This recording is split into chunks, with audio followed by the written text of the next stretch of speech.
Hello and welcome to Beyond the Horizon. I can only hope this is working because we just had some major audio catastrophes. So if everyone can bear with me for 2 seconds, I will bring Old Media Guy into the stream in a second. But first thing I want to do is try to hear if I can hear what he heard, which is terrible, terrible things. Okay.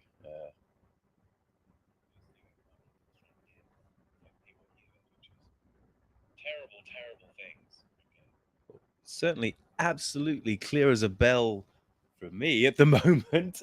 Um, I'm going to triple check before I go any further. Try that again. Okay, keep going. Oh, for goodness sake.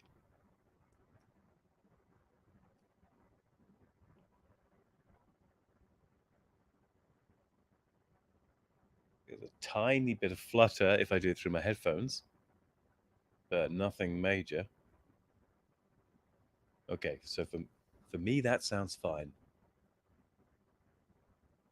Yeah, I can live with that. It's probably the mobile. It's probably, yeah. I'm just catching up with myself now. Okay. Well, as long as it's all working fine. Right, that'll do. Right. I'm happy. Thank you for people in the chat as well who now confirmed that. Right, I'm going to bring Old Media Guy and he can say, I can hear sounds assaulting my ears. Aye. No. Yeah. Bring the volume down on that. I can keep the chat there. Okay. Hello. The bells, the bells. No, they're not here now. I have no idea what that was, but it wasn't at my end, and if it was on yours, it's gone now. Yeah, I've gone back to the actual proper microphone, and it's obviously still working. So I did take out the other laptop and move it to another room. I don't think the other laptop was somehow sending radio signals and interfering that way, but as long as it's gone now, that's the important thing.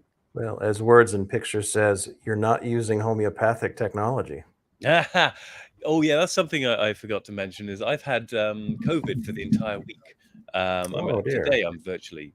I mean, there's no. I was back to work on Friday, still feeling a bit weak, but not particularly bad. So I can't say I'm ill now. So I don't want sympathy. But I did. It did wonder if would I have been better if I'd taken homeopathy instead of having bed rest. But ching. That was a very delayed response. Fair enough. So good. Kronos is saying everything sounds clear. Words and Pictures saying everything sounds clear. Well, that's brilliant. So yeah, we should talk about the video because you have limited time, don't you? Yeah, I have to go in about 20 minutes or so. This is very sad. It Yes. will not be the same, particularly if I'm left on my own juggling. I have to say I'm very impressed with the documentary that they would mount their own experiment and then they would take the time to design the experiment correctly, because at least the impression this documentary gives is we're getting a false positive from badly designed experiments. Yeah. If I would fault the documentary for something, it would be they're not pointing out that people are using non-randomized samples and then performing statistics which require those samples be randomized in the first place. It's like playing baseball with a football or playing cricket with a soccer ball, a football. You just can't do it that way. But governments and big institutions do that all the time, and then those of us at the bottom tend to follow suit because that's just how it's done. But no, those samples must be randomized or your math is meaningless. Yeah, it's one of the biggest problems with virtually every study, and I use study in air quotes in some cases, that was brought up in that is what are their sample sizes? Where are they getting these from? I mean, to be fair, the Benist one was. Yeah, no, he was doing the same thing that Madeleine Ennis was doing. They were looking at basophil activations. So there's no humans involved in these studies. So yeah, there's another thing we talked about before we came on in the green room, is that this Horizon was simply trying to replicate the studies that they were focusing on. So Benist and Madeleine Ennis's studies. neither of which had living patients in. They were all to do with cell activation, yeah? Yes, so the best possible study would be with human subjects where you give it's a double blind where the people performing the study don't know what exactly they're handling. The people who are receiving the treatment and such don't know what they're receiving. And then after 9 weeks of careful measurement, you determine if the sample size, excuse me, if the treatments are any I can't speak today. If the Mm. treatments show anything, any potency beyond what is found in the control. There we go. I Yeah. finally got a sentence out. Yeah, exactly.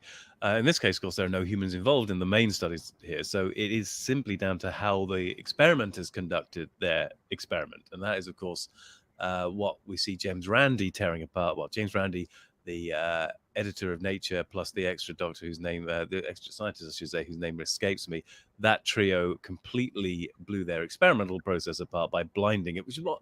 Again, I can't believe that by the mid to late 80s, they didn't know that blinding their experiment would be a necessity, but I bet this probably was the thing that made it now you can't do these things without blinding them, basically. Yes, and that's how it should be. Every experiment should be double blind if at all possible. And if it's not, at least use single blind, Hmm. such as when the veterinarian was giving the treatments to the horses and such. He Yeah, knew what he was giving the horses. So I you need at know. least a single blind where he doesn't know if he's holding the homeopathic substance or just water. It was, And oh, then his behavior will not change based on what he's handling. And there was exactly. It this was like the most worthless experiments. And also the doctor who came on later, who was talking about his positive results with his studies with real patients. But the way he was conducting his study was by basically getting to fill in questionnaires of how they felt. And it's very the definition of anecdotal evidence. It's not something that's hard, very easy to make numerical, if he did at all. And also the sample sizes he's dealing with were in the order of tens, which is well, I'll let you respond to that first, and then I'll come back with the other thing that I was griping about. Oh, yeah, you can pick up any beginning statistics textbook and it'll tell you your samples have to be randomized. And it also will give you a numerical test to determine how big your sample size should be, considering how much wiggle room you want in your actual final number that you come up with. This is all about a number and Mm, comparing one number to another generally. yeah. And there is going to be a margin of error. There just is. We're not dealing with the science in movies where someone presses a switch of a high-tech gadget and goes, aha, I've detected 15 parts of arsenic per million in the water, Captain. It's never going to be that. It's going to be, well, between 13 and 17, my best guess is 15, because leaders tend to want one number. Okay, so it's 15, but it's never that in statistics. I know. So I do wonder what was going on with these different experiments that said, yes, we did find a result. Did they find something extraordinary and were unable to duplicate it? Or more likely, did they just mess up their experimental design? I know. I mean, I hate to seem like I'm wailing on and ratting on medical doctors here, because as I've said in the previous documentaries, medical doctors are vital. They're doing a vital job that ensures we are all healthier as a result. But they're not scientists. They're not trained to be scientists. A few doctors do the double doctor thing where they take a year off in the middle of their becoming a medical doctor to do some research in which they become a doctor, and they apparently in 1 year can manage what everyone else manages in 3 to 4 years and get a doctorate on top of their medical doctor qualification. But those I have friends who have done that. I've seen what they do. I've seen the studies they're doing. They're almost invariably small numbers of the order of 10 people being studied, or worse, case studies. And you just can't do reliable, as you say, statistical analysis on these tiny numbers. No. Often, the way they numericize, if that's a word, their results can be incredibly difficult to do reliably. If you've got a questionnaire like that guy had, it's like, how did you make a graph out of this exactly? I mean, what were you comparing numerically from your anecdotes you got from your order of 10 patients? It just makes me annoyed that people think medical doctors are doctors, because what they do is not medical research in a scientific sense. Another follow on from my gripe is that I use a lot of SciShow's videos as references in this, as an up-to-date modern take on the same subjects that we're talking about. But the thing that really irks me about SciShow vids is when they'll have someone say, oh, and this study of 12 people is like, oh, for God's sake, you should not, maybe you shouldn't know better. You are just a YouTube, a popular science channel after all, but you shouldn't be quoting studies that have 12 people in. I mean, just, what the hell are you doing? What are you doing? And even worse, I've told you, I've got doctory friends who've done studies. I've also done a bit of research around medical topics just by looking at stuff, because PubMed is where a lot of this stuff is published openly. And if you just look at the papers on PubMed that medical doctors publish in their 1 year off playing with research. They invariably have 9, 10 subjects that they're studying, because they're doctors in a hospital with a limited number of people with the illness that they're interested in, or whatever it is they're trying to treat. It is always stupidly small numbers. Stop quoting these results as scientific evidence. They're not.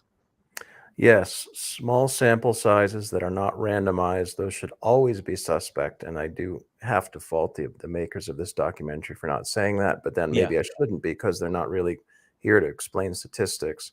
Yeah. And something else that is occurred to my spouse, who's handing me these notes so I can sound smart on this live stream. Did they use all white male test subjects? Because people may think, oh, you're being woke. No, it's actually true that if you just test men, you'll get a skewed result for women. If you just test white men, you'll get a skewed genetic result for, et cetera, et cetera. You wouldn't think that matters, but it does. Yeah, that's certainly something that we should be concerned with. I just think that the other problems that came up with the guy and the doctor and the veterinary doctor, their studies have so many other gaping massive problems that when there was an ethnicity bias in their samples, particularly with the horses, was not really something that was at the forefront of my list of worries, because there was just so many other massive problems with their experimental setup. Yes. But absolutely, many problems. There are definitely many other confounding or confusing factors that would need to be taken account of when you're doing this kind of research. But we got a couple of good comments here you might want to take a look at. Sorry, I'll be yammering way too long. Oh, that's right. Hey, Mary McCheese, how are you? Hello, Mary McCheese. Yes. If they did it today, it'd be a reality show. I think that was Kronos talking. Isn't that awesome? That's an awesome line. Yeah. I mean, that is the sad, almost impetus behind this entire series, is that if only the BBC and Horizon could do this kind of stuff today.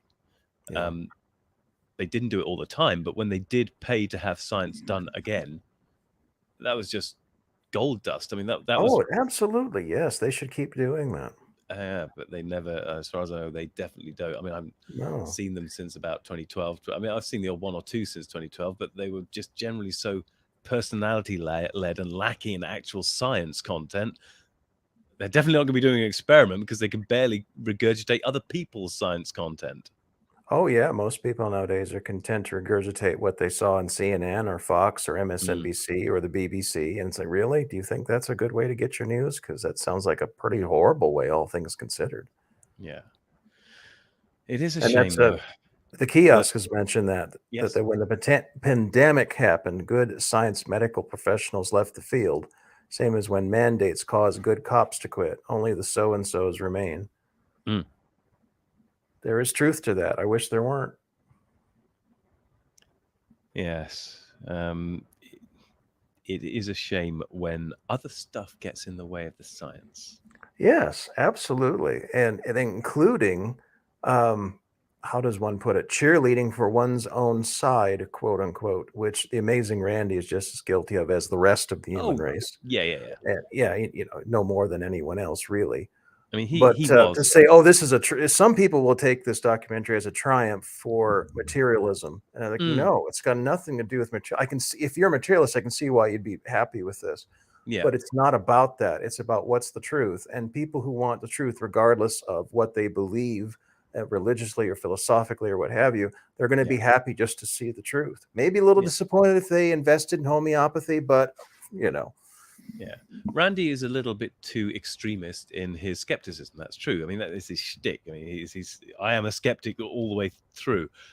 But even he does mediate that a little bit, and he does say, look, if there is something here, we do need to know about it. You can't stop Yes, that looking was into this. wonderful of him to say that. Exactly. I mean, he's he's an extreme skeptic, but even he's not completely loony in that he knows that we need to investigate stuff that might even have a possibility of having something there. Yeah. Yeah. And And Nakia it is a says the shame. bad science nurses argued with me. They pushed the CDC and WHO Rex recommendations, and I countered with peer-reviewed studies. And that I had a similar situation with that. Also, I was talking with my then general practitioner. It's like, well, you need to take the shot. I mean, he was using that tone of voice with me. And my first reaction was, if you can't explain to me calmly and rationally why I need this shot, and you've got to start raising your voice at me, this is no longer a discussion I want to have. That's not science. True. Now, I point that out, but I have to say, we all do that at some time. So I'm not trying to vilify the poor guy, but it's just not science. I would also counter that for a short period of time, Benveniste's results were a peer-reviewed study. That's true. That is true. We have to consider that as well. Sadly, that the studies, if they're not well designed, they'll give you garbage. Yeah.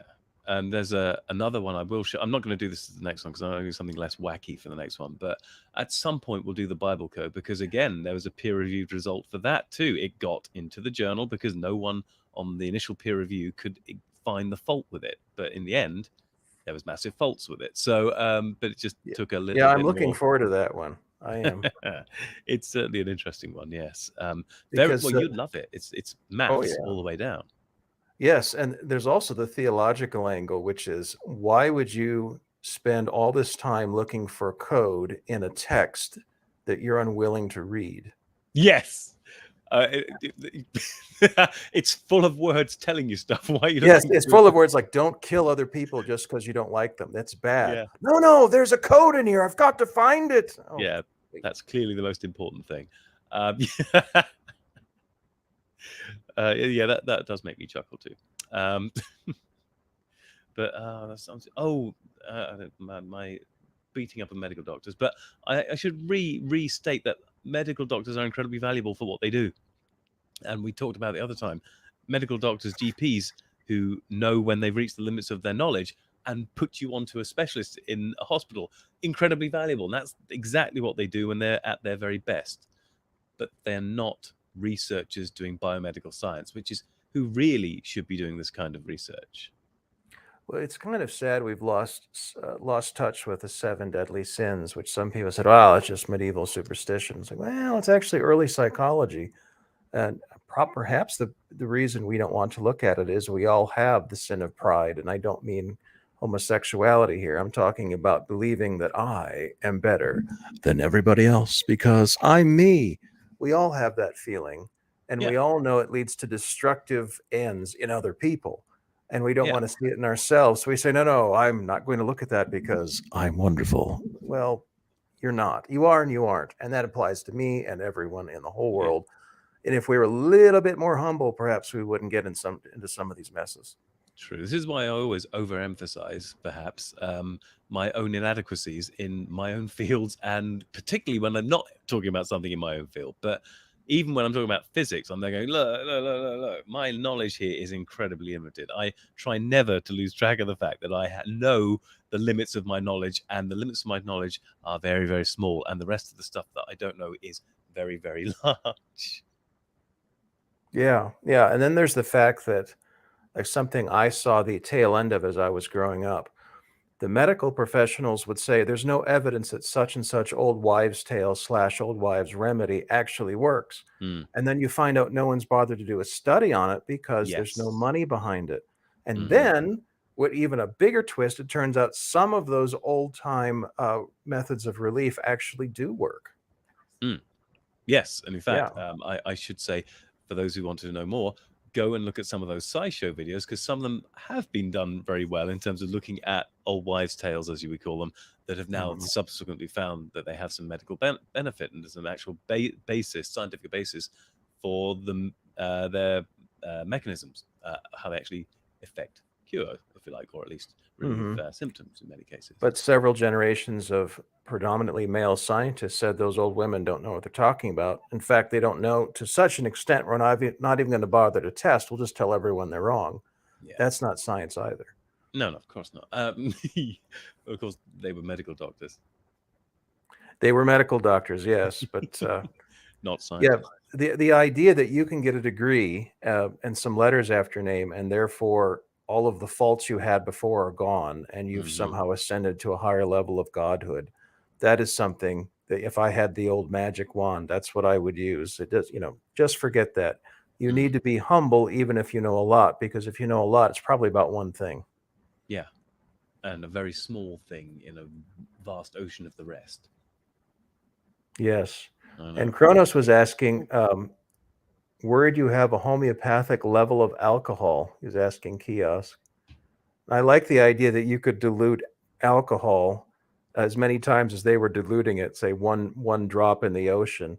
I like the idea you could take that to some public place and drink it and get drunk. I mean, that has a certain appeal to me, I must admit. If we could try, there was something, okay, when I used to use this very video as a teaching tool once upon a time, back in the day, I would actually finish by showing another little video at the end.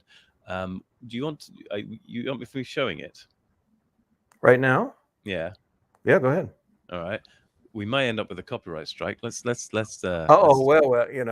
you're dancing the copyright line as it is. I don't know about that. Let's spin the barrel and see what comes up in the chamber. Okay. So I'll see if I can share this, and I'll show you what I used to show the people I was using this as a teaching tool for. All right. Enjoy this free close-up of Dr. Alex. Available only on Dr. Alex's YouTube channel. Subscribe now for many fringe benefits such as side views, views from the back, views of his hair, and plugs for his books, which are pretty good, by the way.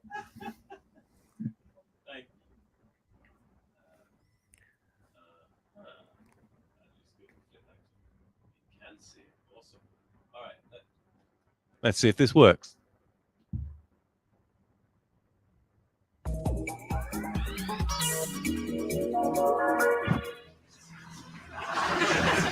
What have we got? RTA, broken arm, suspected internal injuries, severe contusions to the head. Going to move fast. Put me a solution of Arnica montana. Stat. Strength? 1 part in a million.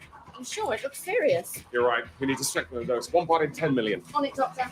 Here you've got a tricky one. Nothing we can't handle. Get me some wolfsbane, also known as monk's hood, in here. And a whole tray of flower remedies. Whoa, your chakras are fading. You're going to need some crystals. That's. Fetch me some purple tinted quartz. Damn it, you're right. Make that aquamarine quartz. Good call. Does anybody know what sort of car hit him? Blue Ford Mondeo, apparently. Right, get me a bit of Blue Ford Mondeo, put it in water, shake it, dilute it, shake it again, dilute it again, do some more shaking, dilute it some more, and then put 3 drops on his tongue. If that doesn't cure him, I don't know what will. You should have a look at this, Simon. What is it? Dear, this poor chap's got long to live. Why not? His lifeline, very short. His horoscope's not too clever either. Sagittarius. Brace yourself for a surprise. Things are about to change for you. Certainly are, unless... Wait. What? We could try drawing a bit more lifeline on with biro. It'll never work. You got a better idea? Let's see what happens.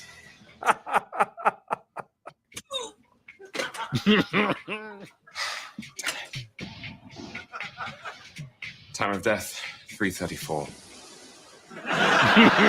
Ish. Tough day, eh? I just can't stand losing them. It happens. I don't know. Sometimes I think a trace solution of deadly nightshade or a statistically negligible quantity of arsenic just isn't enough. That's crazy talk, Simon. Okay, so you kill the odd patient with cancer or heart disease, or bronchitis, flu, chickenpox, or measles. But when someone comes in with a vague sense of unease or a touch of the nerves or even just more money than sense, basically just water in one hand and a huge invoice in the other. I suppose. Now, another drink. I need one. Excuse me. 2 more homeopathic lagers, please.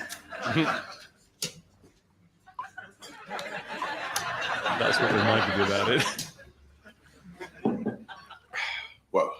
That's strong stuff. Yep. Sad but true. Oh, I'm back. Yeah.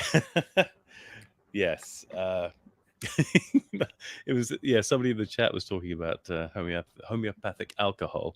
Yes. And that's Yes. immediately what reminded me. It's true. If water really had memory, you could dilute alcohol several million times and get just as drunk in it as you would if the alcohol were there. And that doesn't happen. So there you go. There was one of the links that was in the video that I put up, we put up just now, the actual Horizon episode, was to James Randi giving a TED talk. And in that, he necks back an entire bottle of pills, but they're homeopathic pills. I've seen that. Yes. But see, here's where I disagree with Randy. Now, this may be the time factor, meaning what he was doing in 2005 is not as relevant now, because you have two tiers of homeopathic manufacturers at this point. The first tier is what you would expect, which is, we claim it works. How do we know? Trust us.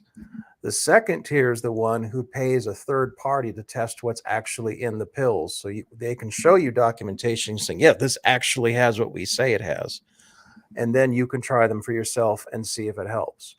That second tier, I don't know if that's who Randy was testing, because I strongly doubt he could take melatonin from a company that was producing, a strong amount of melatonin in a pill and be functional.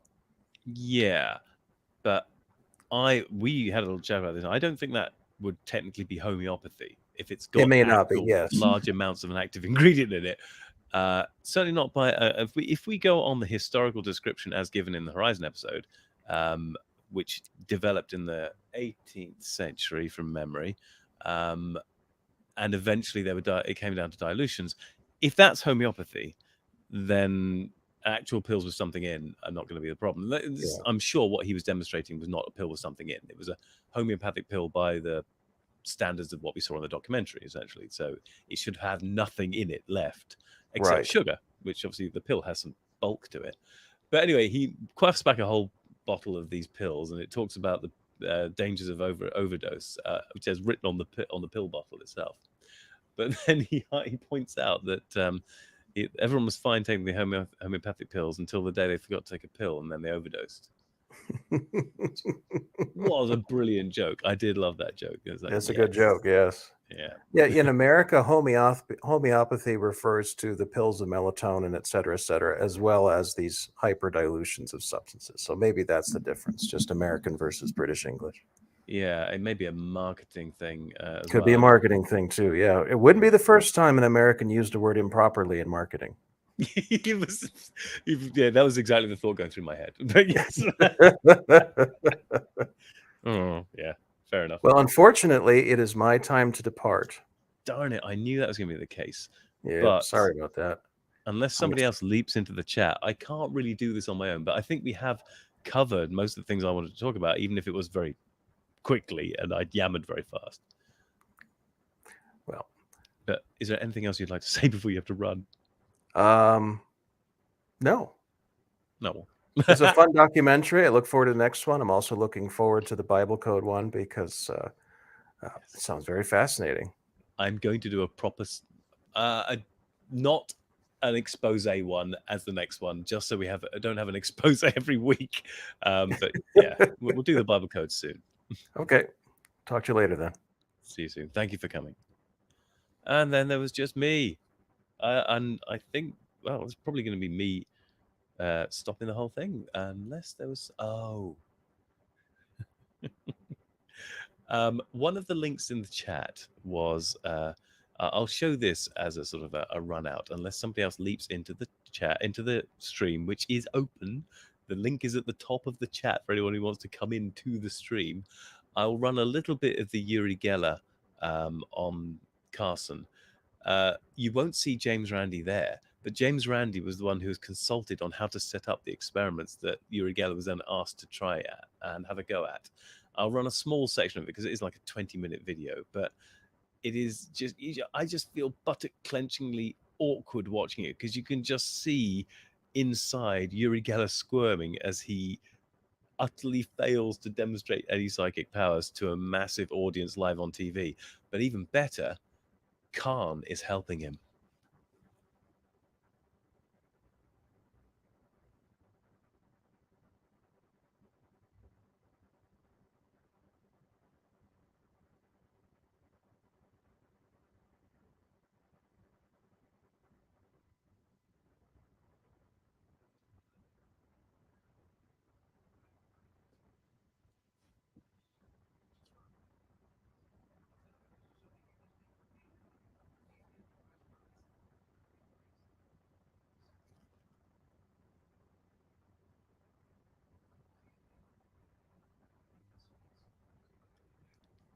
Khan!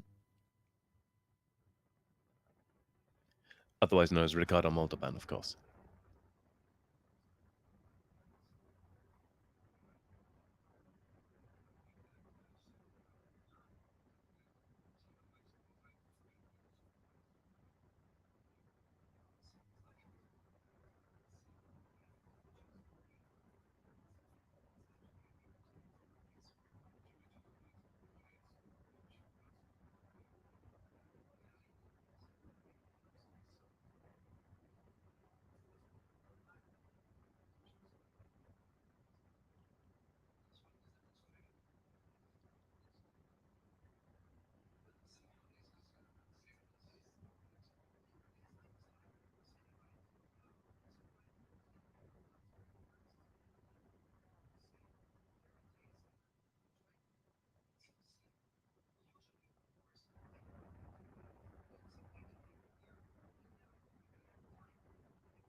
Ricardo Montalban is so patient with him.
Fascinating though this is, I'm going to stop it now.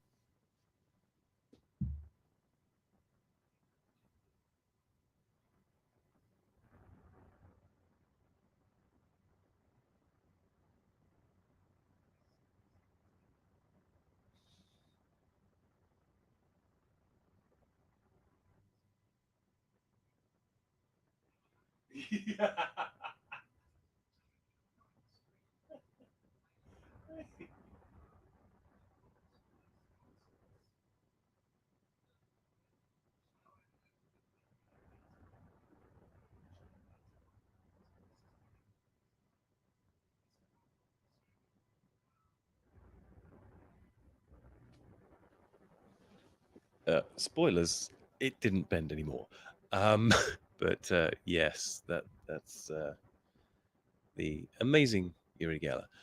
And James Randi spent a lot of time just putting experiments up for Carson that couldn't be tampered with.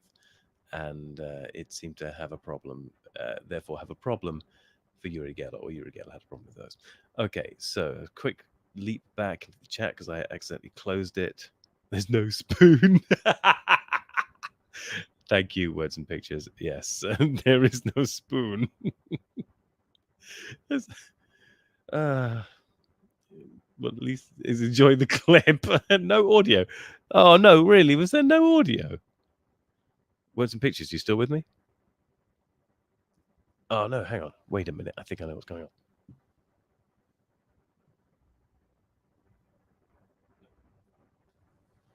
No, I have audio, surely. Is it now a silent studio? Yeah, I exist. Okay, he can hear me. There's audio, for goodness sake. Right. Well, since nobody else seems to want to jump into the studio, I hope you enjoyed our discussion on homeopathy, the test, and the various experiments that were conducted, both by people who claim to have discovered an actual scientific result in favor of homeopathy, the Venice experiment in France, and Madeleine Ennis, I think it was, in England, both seem to have got positive results. And then Horizon, well, first of all, James Randi et al. Completely blew the French results out of the water by doing it blind. And then Horizon did it blind as well, repeating Madeleine Ennis's results and showing that, again, there were no actual results in favor of homeopathic stuff. Thank you, Words and Pictures, and to everyone else out there. I'm going to try and stop the stream as elegantly as possible as I leap towards the camera, and hope to see you in the next Beyond the Horizon, whatever that may be. Until then, take care.